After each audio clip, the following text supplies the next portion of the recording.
My name is Ashley Turner. I belong to the Métis Nation. I also work for Métis Nation, British Columbia, and I'm incredibly honored that I get to introduce the next keynote speaker, who is my auntie of my heart, so no nepotism.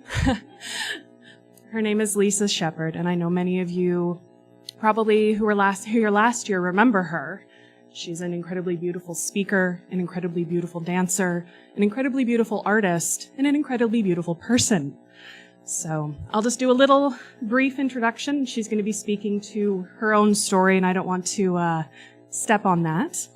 But Lisa was born and raised in Alberta and migrated to British Columbia, where she now lives with her family, husband and son, and creates art within the BC context. As a child, she fondly recalls visiting her grandparents, where her budding artistry started, and I'm very excited to hear about that. So where did Lisa go? I lost you, Auntie, I'm sorry. So it is with a great deal of pleasure that I introduce Lisa Sheperd. Thank you, Ashley. Sorry, threw that on. Hello, everybody. I understand it's been a really good conference so far. Yes? Excellent. So before I begin, I want to acknowledge that we are on the unceded territory of the Semiahmoo, Katzie, Kwantlen, Kwakwat, and Tsawwassen First Nations.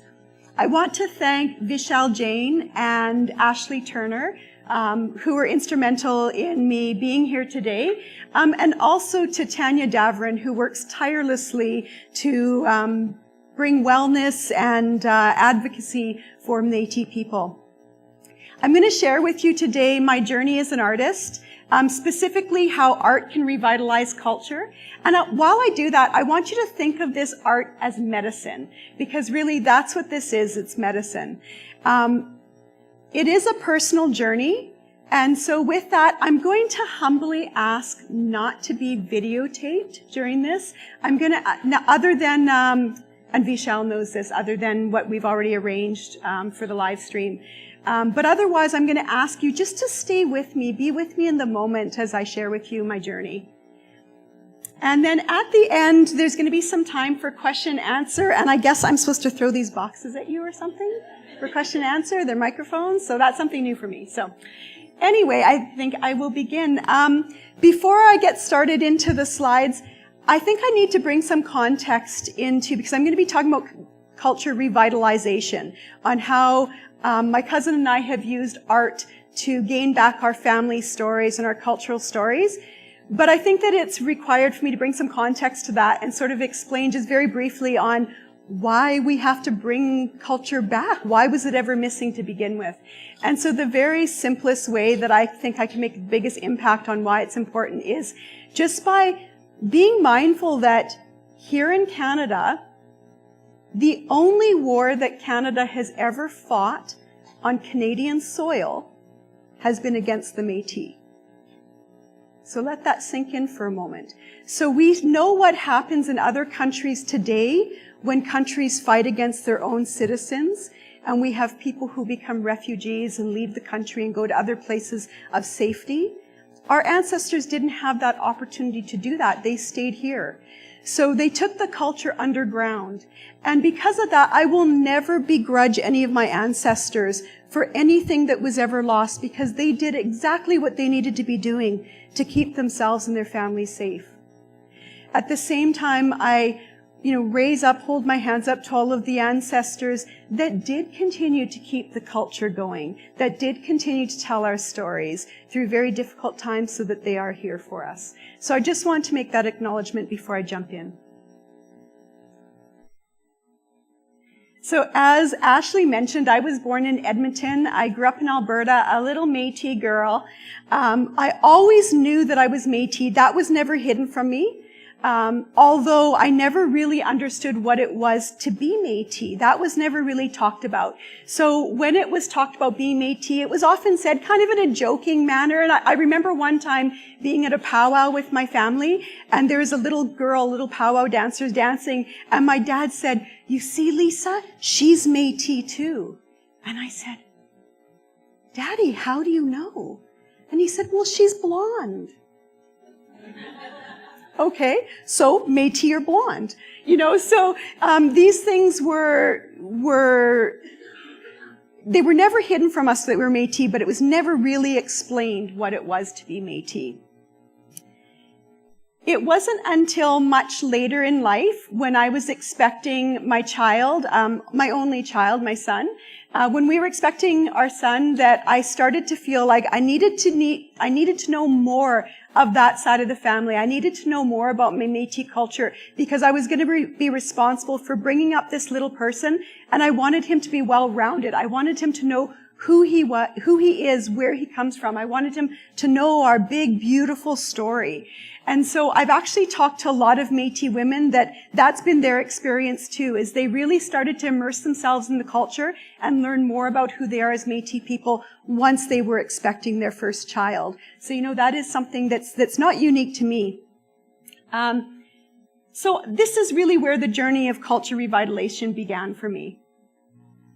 In 2001, I was invited to Jasper to dance at the raising of the two brothers' totem pole. So this was a totem pole that was going up to replace the one that had been there for decades but had started to rot away and became a danger. So they raised a new totem pole. It's a Haida Gwaii totem pole that's there in Jasper. I was asked to come and represent the Métis Nation and do some Métis traditional dance at this event. And it was in the evening, sitting around the campfire, that a historian came and sat down next to me, and he said, "What's your family name?" And when I said, well, my family descends from, we're Campions, and we're connected to the Donalds and to the Dumonts and to the Gladus, he said, "Your people were living here in this land." I said, "Well, what do you mean?" He said, "Well, before it became a national park in 1907 and they emptied the park of all the indigenous people, your family was here in this land." And I said, "I've never heard that. Really?" He says, "Let me go get my book." So he brought a book that he had written that captured all of the documents and everything that showed this. And he opened it up. He said, "Right there, do you see that name?" And I said, "Well, yeah, that's either my grandpa or my great-grandpa." And when we looked at the names, we determined it was actually my great-grandpa. So when I got back home to BC, I phoned my dad and I said, "Dad, how come you never told me that we're connected to the land in Jasper, that we were there before it became a national park?" He said, "Well, no, we weren't." I said, "Dad, we were. I've seen the documents. We were." He goes, "Oh." I said, "Well, how come we spent so much time in Jasper when I was a little girl? How come we would go there and you'd teach me about the elk and the moose and the marmot and the whiskey jack?"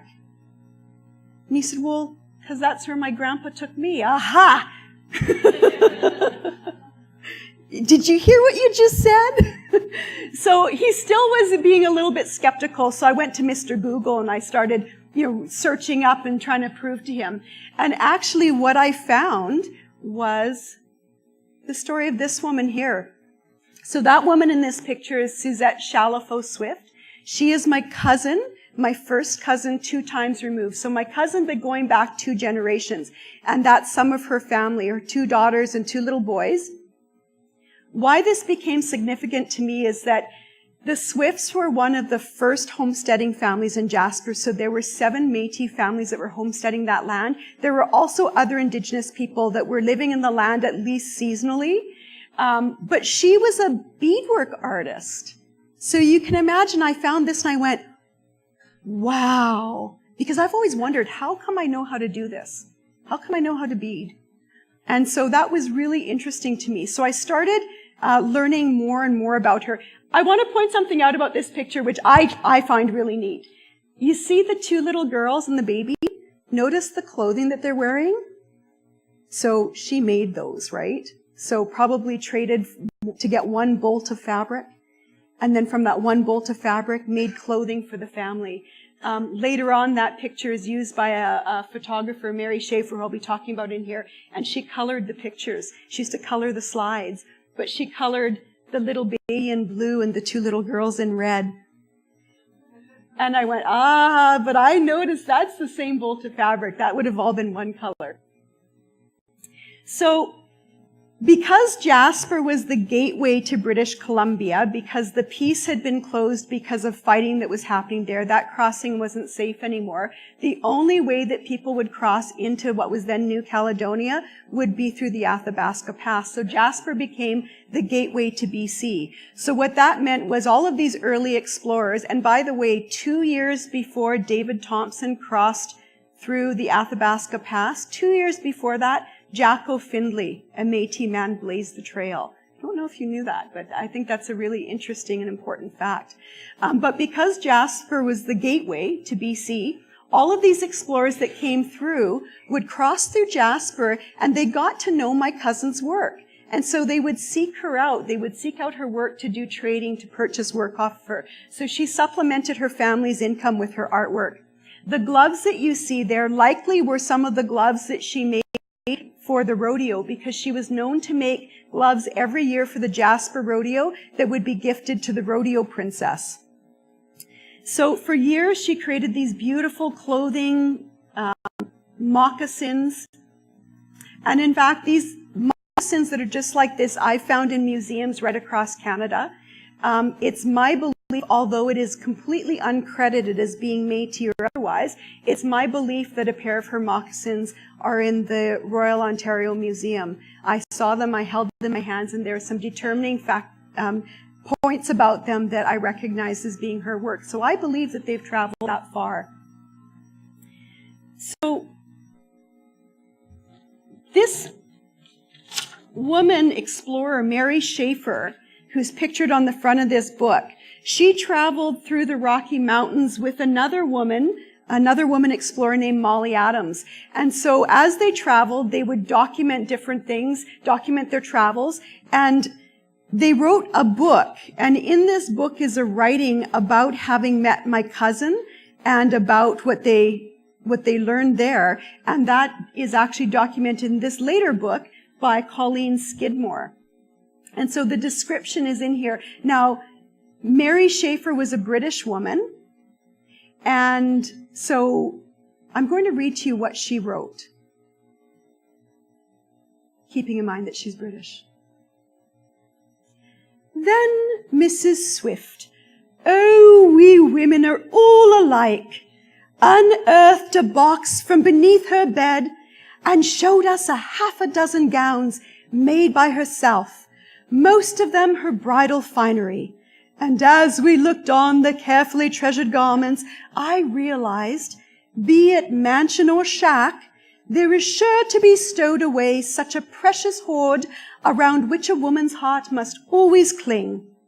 Then came her fancy work, which she did in the short winter days and long evenings by candlelight, and we began taking a deep interest. She had quantities of silk embroidery on the softest buckskin I had yet seen. Her silks she dyed herself, and her patterns were of her own designing.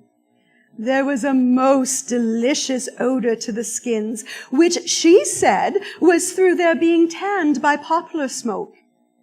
Gloves, moccasins, and beautiful coats, we took everything and wished she had more. It was a grand afternoon shopping for us all, for the lonely Athabasca woman and the 2 white women who had seen none of their kind for many a long day. Those are the words of Mary Schaefer, written in 1911. So really, really interesting when you can actually find something of your family documented. And a lot of the Métis stories were documented because the explorers who worked for the trading companies always had to write to the trading companies and document what they were doing on their travels. So a lot of our stories are captured there. So it was around this time that I was exploring my connection to Jasper that I also became involved in what was then an art installation, but has since become a ceremony. I stepped onto the National Collective of Walking with Our Sisters. And some of you might be already familiar with Walking with Our Sisters, but it was started by a celebrated Métis artist named Christy Belcourt, who had put a call out to artists, Indigenous and non-Indigenous artists, to do beautiful beadwork or decorated vamps. So vamps are the top part of a pair of moccasins where you see the embroidery or beadwork. So she had asked people to do a pair of moccasin vamps to honor or pay tribute to one of the more than 1,200 missing or murdered Indigenous women across Canada. So these people did these vamps, and then they were put into areas where they were displayed, and you'd walk along these red paths and view the vamps. And the idea with this one, you see the vamps around the outside, so it's like our missing sisters are there around the outside of the building as we walk through and look at the artwork. So I was involved in that, and then one day on the Walking with Our Sisters Facebook page, a post was made because every time a new pair of moccasin vamps would come in, they'd be professionally photographed and loaded up to the Facebook page. And so the one day, this particular post really grabbed my attention by Christy Bridgman, artist. These new vamps are acrylic dots on leather, taken from the design on a tobacco pouch made for my grandma by my great-great-grandmother, Suzette Chalifot, mailing them Wednesday. And I realized, I have a cousin as an artist. And she doesn't even live very far away. Chris lives in Victoria. So I kind of cautiously reached out to her through Facebook, and we ended up having phone conversation that lasted till the wee hours of the morning. And it had to end in a visit to her place. So I went and spent a weekend at her home, and we continued our conversations into the wee hours of the morning. It was a wonderful visit. I fell in love with her work. So this Christy does mandalas. And so this, you can see in this mandala here, when I see this, I really see her Métis culture coming through in it. I see flowers. I even see 4 sides to it, like in our medicine wheel. I see animals pictured in here. I see plants, and plants have tendrils coming off them. I see lots of shapes that remind me of beads. Interestingly, when I said this to her, she said, "Oh, I don't really identify as Métis." I was shocked because it came through in the artwork. She also showed me a pouch that Suzette made. So this pouch was made by Suzette for Suzette's granddaughter. So one of Suzette's daughter died young of tuberculosis, and so she had had a daughter, and so Suzette ended up raising her granddaughter Eunice. Eunice later on grew up and had children of her own, and at one point it was actually Eunice that raised her granddaughter. And so Eunice's granddaughter was Christy. So although we had 5 generations of women, it was as though there were only 3 generations between them. So we had Suzette telling stories to her granddaughter, and then her granddaughter firsthand telling stories to Christy. So you can imagine how exciting this was to know that I've got all of these stories so close.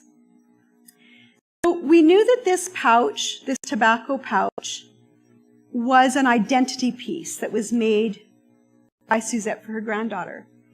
On the one side, we see the forget-me-not. On the other side, we see a Métis rose. But across the top, we see this zigzag pattern, this blue and white zigzag. And we didn't know what that meant. We understood the identity connecting piece with the forget-me-not and the Métis rose, but we didn't understand the zigzag. So we ended up deciding between us, well, it must be for the mountains in Jasper. Right there she is in Jasper, and these mountains are around her, covered with snow. That must be what the zigzag is. We also agreed on that trip, on that visit, that what absolutely had to happen is we needed to combine our stories. You see, I carried cultural stories, and she carried family stories. And so when the two of us would talk, I would say something of the culture, and then she would say, "You know, my nan used to do that, but I didn't know that that was why." Or she would tell me a family story, and I'd go, "Well, that's a Métis cultural connection. That's something that the Métis do." And she didn't know that. So those stories had to come together. So we ended up putting together 9 pieces of artwork which we brought to the Jasper Museum and Archives. So that same place where I had first seen the jacket and the gloves and the moccasins, we had an art exhibition, which of course featured the pouch and 9 pieces that we put together. So each of the 9 pieces tells a little bit of a story that connects together the culture and the family stories. So I'm going to share those 9 pieces with you. The first piece is called Forget Me Not. And the process for each of these pieces would be, it would start off with a conversation and a realization of something that we wanted to share. And so then it would start with me beginning by beading onto hide. So that centerpiece with the Forget Me Not, that's actual beadwork that's on there. And the zigzag edge that's around that center square is porcupine quills. So I would create that piece and then I would ship it off to Christy in Victoria. She would receive it and she would begin doing the painting or the wax resist or the sepia ink work around the outside. And then she would connect with me and go, okay, now what's missing? We need something for the corners. Can you do more beading for the corners? And then she would send me the measurements or drawings by email and I would create the 4 corners. So we went back and forth like this. So one of the things is after 1907, when all the Indigenous people were removed from the park, we realized that although the people had to leave the park, the flowers remained there. So the plants that the people had been using, this plant medicine was still there on the land. So we wanted to make sure that we captured some of the medicinal plants in each of these pieces. So to the east, in the yellow, we see the yellow glacier lily. As we move to the south, we see blue forget-me-nots. To the west, we have Indian paintbrush. And then up to the north, we have prairie crocus. And then, as I mentioned, the center beaded piece is the forget-me-not. The next piece was called Métis Rose. And so we've got the other side of the pouch inspired this piece. And again, with the flowers going around the outside edge, we have brown-eyed Susan, or what some of our people refer to as blanket flower in the east, harebell and alpine forget-me-nots to the south, the prairie rose and wild strawberries to the west, and white aster to the north. And in the center is the Métis rose. And of course, you see the zigzag that we've incorporated throughout. The next piece is called Horse Blanket, Gauntlets, and Mountain Columbine. So in the background, you see this beautiful print that she did as wax resist. So she would do color in the background, then scratch through the wax to see the color. It looks like a horse blanket has been laid down on cookum print. So cookum is the word we have for grandmother. And when we refer to cookum print, it's like the calico print that the women would wear in their clothing. So the background, we see this cookum print. We've got that centerpiece again done on hide. And it's a bit hard to see in this image here, but around the outside edge of that is wrapped horsehair. So that's a very old art technique where we use plain horsehair and colored dyed horsehair, and we wrap the colored dyed horsehair tight around as we stitch it down, and it gives sort of a piping edge. So that's got the horsehair in it and hand-tied tassels. So all of these are embellishments that the Métis traditionally put onto clothing. You see the rodeo gauntlets on the bottom, and you see the horse, the paint horse in the top with a decorated pad saddle and horse blanket and the mountain columbine flowers. This next piece is called Dog Tuppy, Carryall, and Métis Rose. So with this piece, we see excited dog teams running with their jingles on their tuppies, riding into a cold winter's day, bringing color and sound and excitement to the Canadian winter, pulling the carryall at the bottom. The word tuppy, so that's that blanket in the center we call a dog tuppy. That actually is a Michif word, and it's a really nice example of how our language connects both to the French and to the Cree, in this case to the French. So are there any French speakers here that can say what the word is for rugs en français? Tapis? Yes, tapis. So tapis and rugs, and tuppy, the dog tuppy, right? The blanket, the decorated rug. So there's that piece. This piece actually ended up being purchased by a man from Scotland a doctor from Scotland who was coming through the Athabasca Pass with his wife at the same time that our exhibition was on. And he saw this piece, and they carried on their trip, and it stayed with him, and he had to return back to the mountains so that he could purchase it. So he purchased it, and we shipped it to Scotland. And it was really nice that it ended up in Scotland. There's actually Métis communities living in Scotland. So with our ancestors, a lot of the French explorers that came here with the trading companies, when they married into the indigenous families and they had children, if they returned back home, oftentimes the women and the children would be abandoned. They would return home and they would leave the women and children behind. With our Scottish ancestors, if they returned back to Scotland, more often they brought the women and children with them. So because of that, there's actually Métis communities living in Scotland today that stay connected to their Métis culture through Facebook. Good old Facebook, connecting us, right?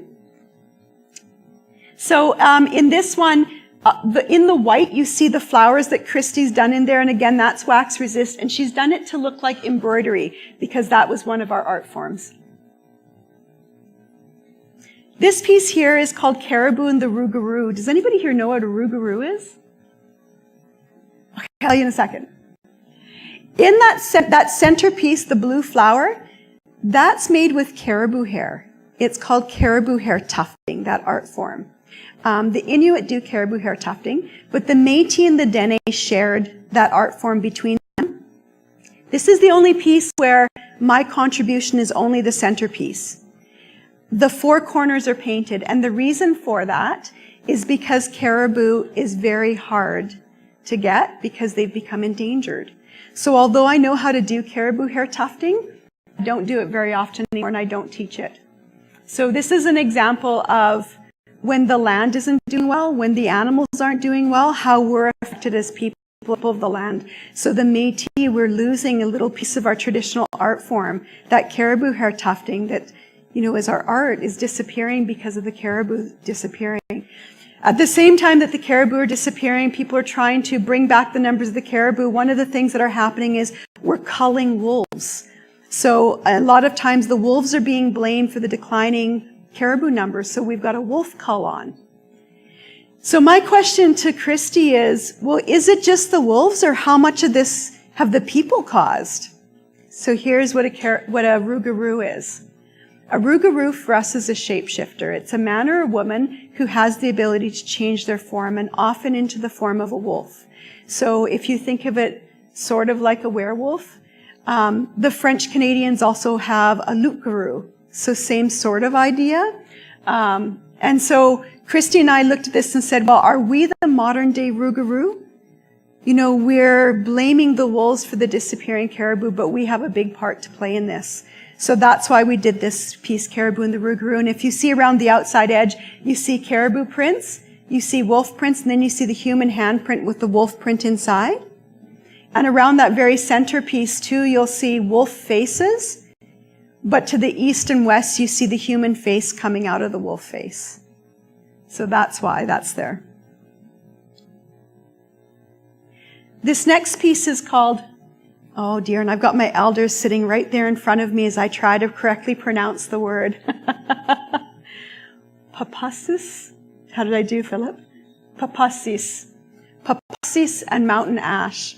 So papasis is the Cree word for woodpecker.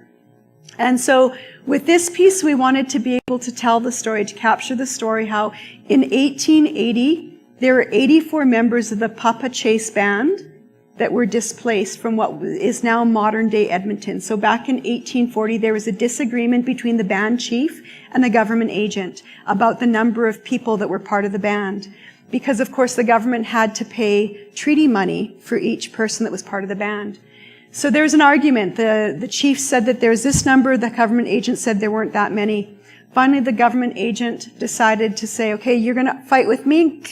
Here's how many you have in your band now, and cut those band numbers down. And so mostly the people that were removed from that band, a lot of them were orphans or widows, and they were moved to the north side of the North Saskatchewan River, which is present-day St. Albert. Those people became known as the Edmonton Stragglers. So because they were removed from the band list, they no longer had treaty. So they were considered the Edmonton Stragglers, which meant that they no longer had any kind of support through treaty. They weren't doing well. They were being starved out.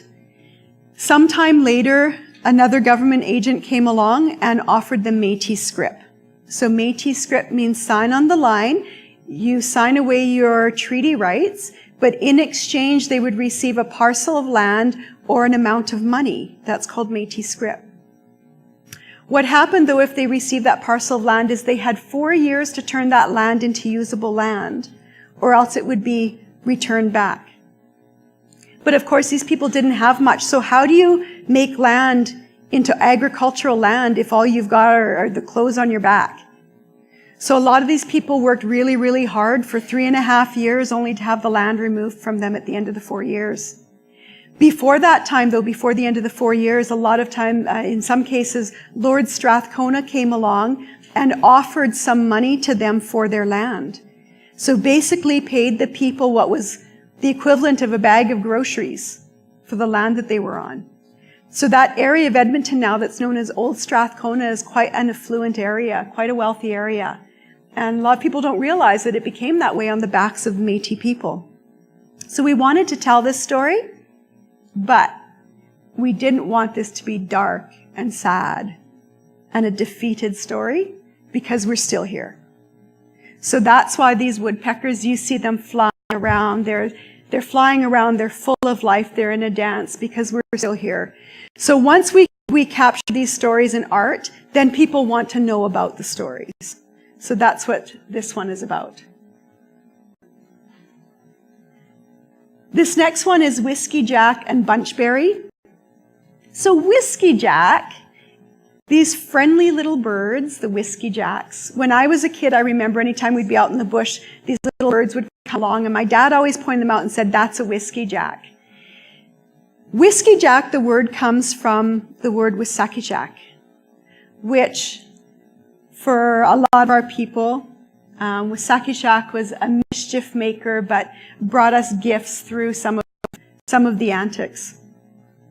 As we move clockwise around this one, we see in the west the young little Whiskey Jack with all of its colors yet, and it's sitting there eating at the cat candy spring food. As we move around to the south into the summertime, the bird is now collecting berries, the bunchberries, for sustenance. In the west, it's the fall, and that little bird would cache away its food underneath the bark of the trees. So when you look closely, you can see the etchings of the leaves and the bark, the bird caching away its food.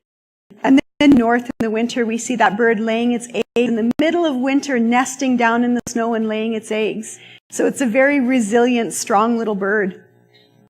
So that bird also, the name was colonized. It's also become known as the gray jay or the Canada jay. It is now Canada's national bird. So it was important for Christy and I that we remember this as Whiskey Jack because it came from Wissahickok. So we didn't want to lose that, so that's why we did this piece. Mossbag hare and spring wildflowers is the next piece. On the right and the left, you see moss bags. So that's what our people would traditionally carry our babies in. So we'd wrap that baby up, and inside, before we'd wrap the baby, swaddle that baby, we would put dried moss underneath. And that dried moss would act like diapering.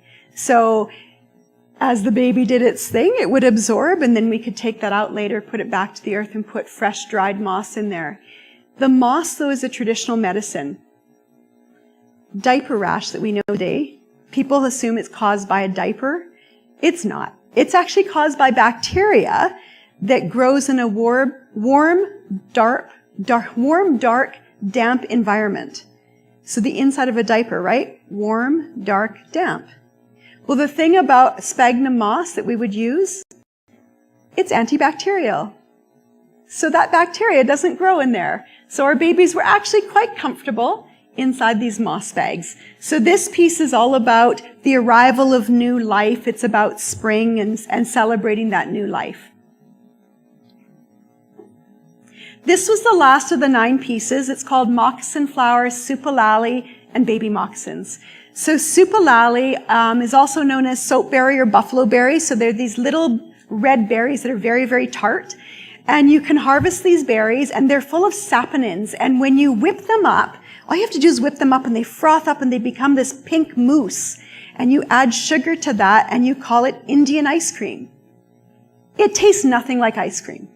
I'm not going to lie. It's nothing like ice cream. It's still very, very tart, even when you add the sugar. I really love it. I'm like a bear around this. I love my supalali Indian ice cream. But when I gave a taste to my husband, he said, for the first time he tasted it, and he said, "Oh, I'm going to need another taste." And I went, "Oh, you like it?" He said, "No, I need to flip my face the right way."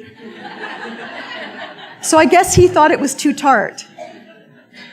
Anyway, in the bottom you see, it's very hard to see in this, but it looks like 2 little spoons, and they're full of that supalali. They're full of that Indian ice cream. You see in the center, you see the blanket flower, the red berries are those supalali berries, and the little lady slippers are what most people would call those, but we call them moccasin flowers because they look like little tiny moccasins that we would put onto the little people's feet. So we call them moccasin flowers. All the way around the outside of this, the circle, you see moccasins, baby moccasins, and the story behind that is that after 1911, when the indigenous people had to leave what was then Jasper National Park, my cousin and her family got to stay. They were the one family that got to stay. The reason being, Suzette married Lewis Swift. He was a non-indigenous man. He was made the first warden of Jasper National Park, so their family did get to stay. I carried a lot of guilt about this for a long time. Because when I connect back to those families that had to leave, I think, what do they think of me and my family when we got to stay? Until I started to realize, hang on, it's not a happy story anyway around. Because in staying, that was the beginning of becoming de-indigenized. As newcomers came into the park, non-indigenous people came into the park, a new lifestyle came to be. And Suzette fit herself into that new lifestyle. And a very smart woman, because she could have been seen as that lone Indian woman. But you know what she did? As newcomers came into the park, if they had babies or little children, within a few days of them moving there, she would show up with a little pair of baby moccasins that she would gift to them to welcome them to the land. So she went from what could have been the status of, oh, that poor lone Indian woman, to the ambassador to that land. So I thought that was worthwhile remembering that story. So those were the 9 pieces that opened 2 years ago at the Jasper Museum. But the zigzag edge.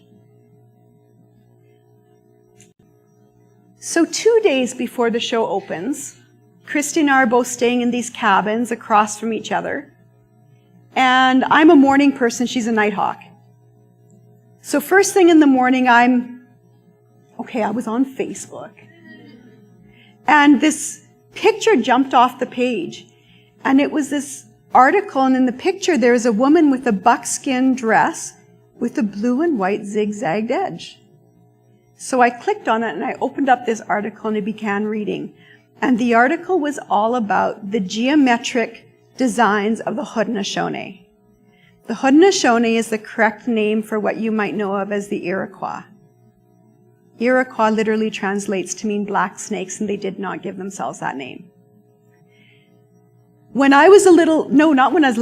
on when, in the last 12 years of her life, I got to meet my great auntie, who was at that point, in her early 90s. She lived to be 97 years old. She was living in Squamish.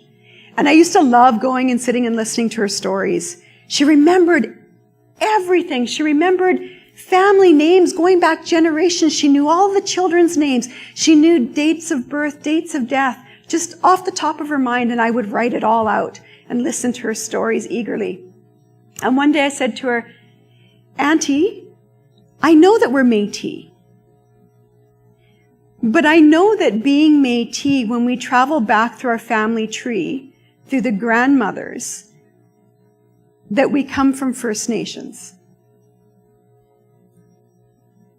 Which First Nations were we? And she said, well, my girl, we're Iroquois. And I thought to myself, that's not possible. She must be wrong. Way out here in BC, Iroquois are back from the Great Lakes area. We can't be Iroquois.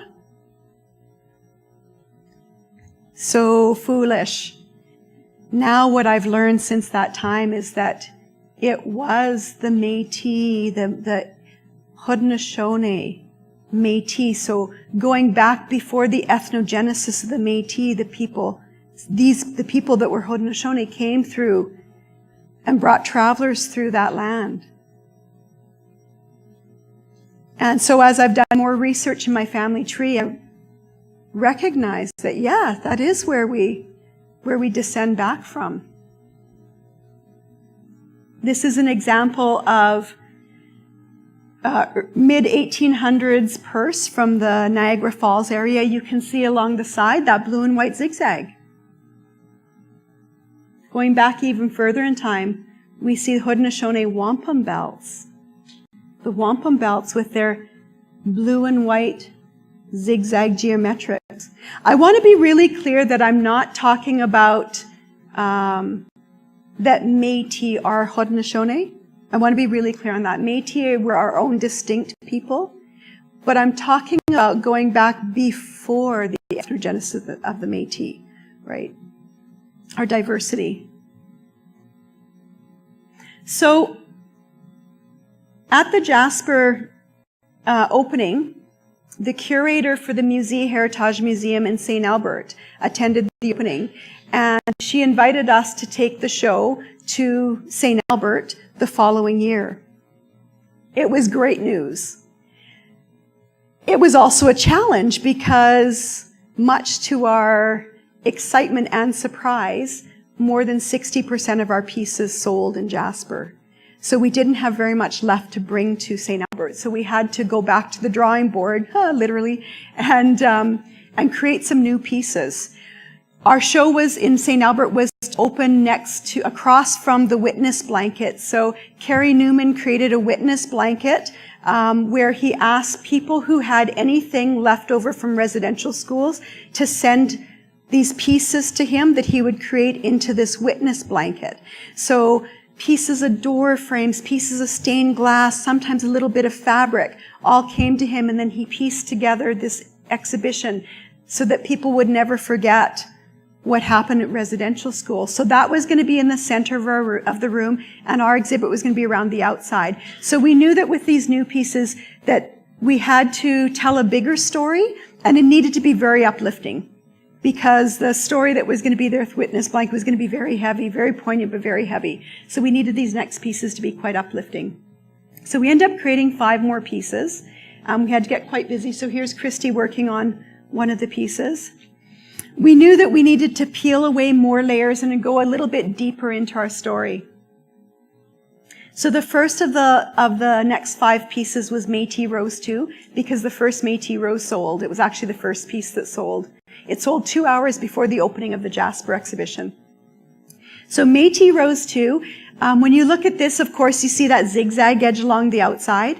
Then you see, moving in, you see quills. So in the 4 sides, those are her paintings of quills. As you move in from that, you see stitch work, embroidery stitch work. So that's the Ursuline nuns coming to Canada and teaching the Métis people how to do the embroidery work, the stitch work. Later on, when we got a hold of those seed beads, we took that floral stitch work and we used the seed beads in it, and we started creating what we know today as the Métis beadwork. So that very centerpiece is the Métis beadwork.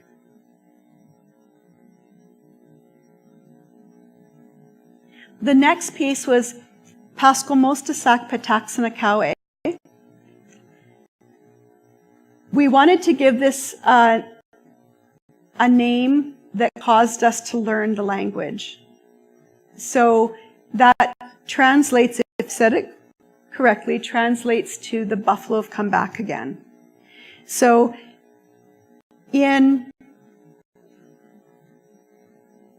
by the turn of the 19th century, the bison were beginning to disappear from the land.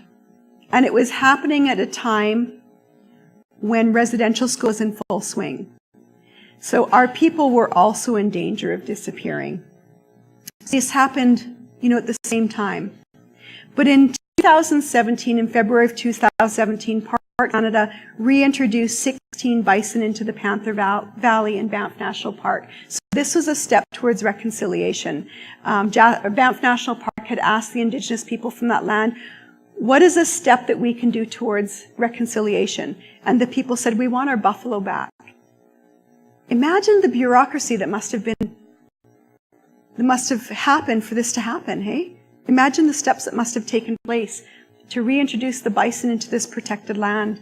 But they did, they reintroduced 16 bison. And then later in that year, 4 months later, 10 bison calves were born. So you'll see the 16 bison around the outside of the central bison, and around that you see the 10 little calves. So for this, it's a comment on how when the land is doing well, then the people are doing well. The people from the land are doing well.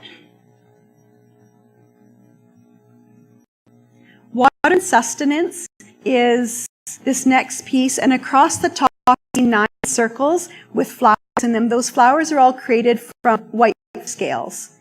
So whitefish scale work is work that's not just unique to the Métis, but very specific regionally. So it's to the Métis in northern Alberta where whitefish are fished. So the whitefish feed us, and then use the whitefish scale and the vertebrae and the rib bones to make this artwork. So in this, we've got going around again from the east all the way around to the north. We see the eggs that have been laid underneath the pebbles, becoming sac fry, carrying their food source below them on their bellies, and then becoming larvae to juvenile, moving into deeper waters, and then on to the adult phase. Up in the north, we see the skeleton of the fish, and it's still providing life because you see the crustaceans, you see the shrimp coming and feeding off of that. So it continues, so the circle continues. It continues to produce life. Looking forward was one that we did in consideration of those not yet born and honoring all those who came before us. So the center heart piece that you see there is the raised beadwork of the Haudenosaunee. Around the outside edge, the flowers that Christie's painted within the circle, those are actually from stencil pieces from work that's in the museum, Suzette's original beadwork. Those are taken from the stencils.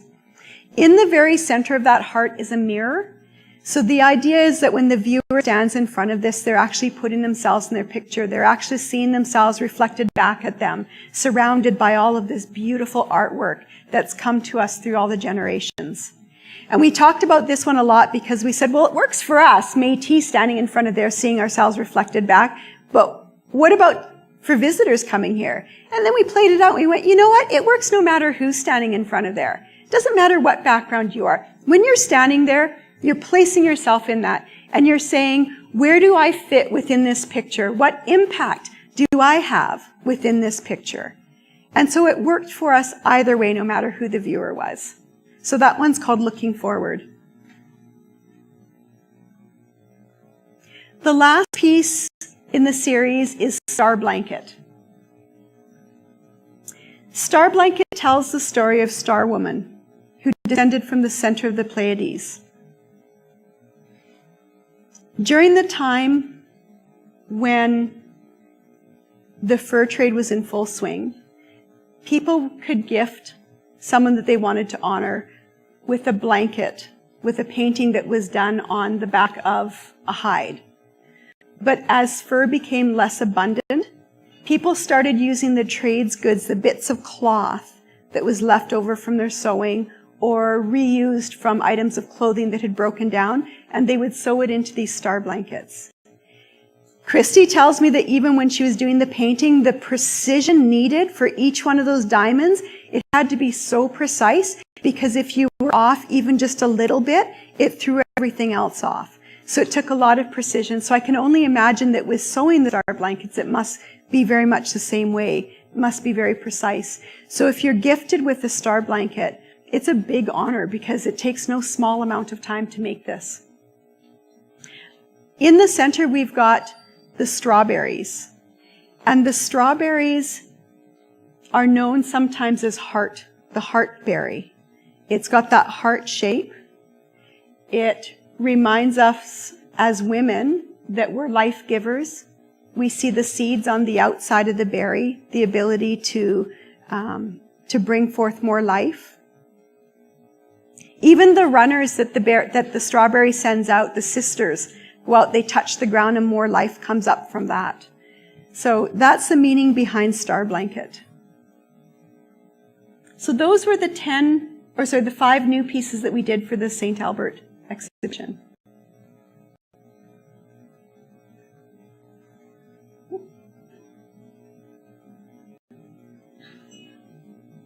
Oh, we're frozen up here.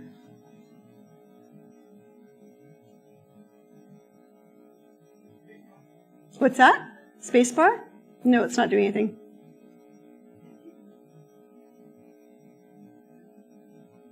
Well, I think I can just continue without the slide. On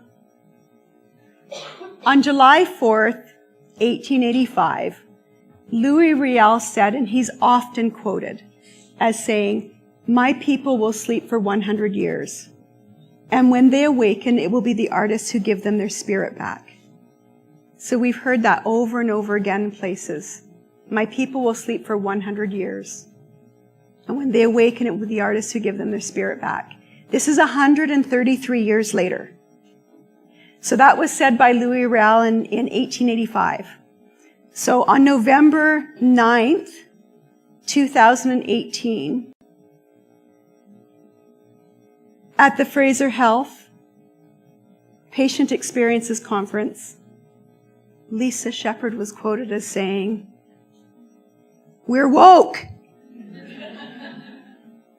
We're woke." I think that this is the most exciting time for Métis people. There is so much good going on right now, so many opportunities. Maria Campbell took a look at some of our artwork, and she equated it to a puzzle. That there's the Métis story, and through history, the Métis story was shook up. It was broken apart, and it was thrown up, and it landed all over the country in little pieces and fragments. And every one of us as Métis people, we're carrying around a piece. Or if we're lucky, maybe we have 2 or 3 pieces. And each piece is pretty interesting looking, pretty beautiful. But it's only when we find somebody else with a piece and we say, "Ah, come here, put your piece together. Look at that. Oh, Betty, add in your piece. Look at that." And all of a sudden we build a whole picture, the whole picture of the Métis, and it's a beautiful picture. And so that, for Christy and I, is what we've done with this Forget Me Not Métis Rose exhibition, is we've put together the puzzle pieces. That's what I have to share.